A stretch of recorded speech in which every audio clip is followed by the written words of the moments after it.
राजनीति की दृष्टि से देखा जाए तो जरासंध को हराने में हमारी सहायता करना आपके लिए अत्यंत आवश्यक है। क्यों? क्योंकि यदि जरासंध ने मथुरा पर अधिकार कर लिया तो उसके राज्य की सीमाएं आपकी सीमाओं को छूने लगेंगी। इसका अर्थ यह है कि यह एक विशाल शक्ति आपके सिर पर चढ़ जाएगी। इससे किसी समय भी आप भी स्वयं संकट में पड़ सकते हैं। इसलिए राजनीति यही कहती है कि शक्तिशाली शत्रु को अपने राज्य की सीमा से बहुत दूर रखना चाहिए। महाराज, मुझे पूर्ण विश्वास है कि आपके परम बुद्धिमान मंत्रीगण और आपके परम तेजस्वी शूरवीर महारथी जो इस सभा में बैठे हैं वो मेरी बात का अनुमोदन करें।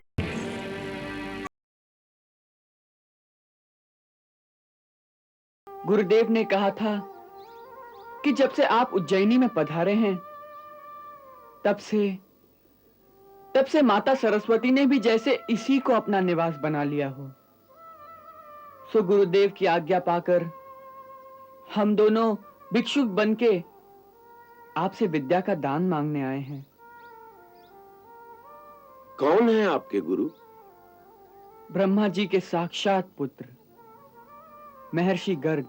वो तो मेरे इष्ट देव भगवान शिव के परम शिष्य हैं और आप उनके शिष्य हैं, इसलिए आपका तो भगवान शिव से सीधा नाता है। हे महाकाल, आपने अपने शिष्य के शिष्यों को मेरे यहाँ भेजकर मेरा जो मान बढ़ाया है उसके लिए आपका कोटिशः धन्यवाद।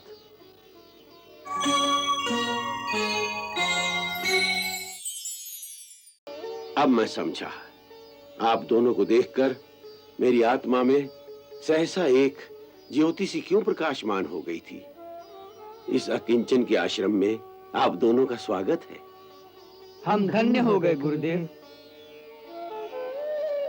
देवी, इन दोनों प्रतिभूतियों के आवास, रहन सहन और देख रेख का उत्तरदायित्व मैं आपको सौंपता हूँ। गुरु माता के श्री चरणों में हमारा प्रणाम स्वीकार हो।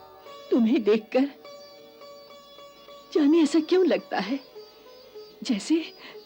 जैसे मेरा खोया हुआ पुत्र मेरे पास वापस आ गया है।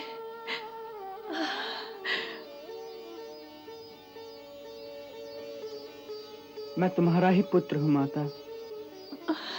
वत्स, वत्स।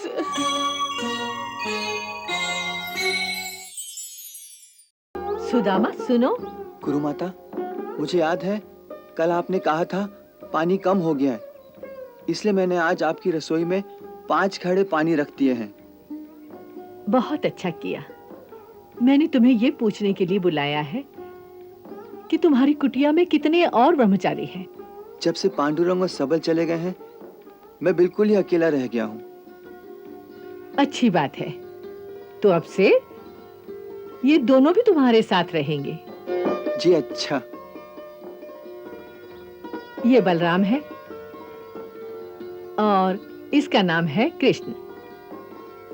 तुम इन दोनों को अपने साथ अपनी कुटिया में ले जाओ। तब तक मैं इन दोनों के लिए कुछ बना कर ले आती हूँ।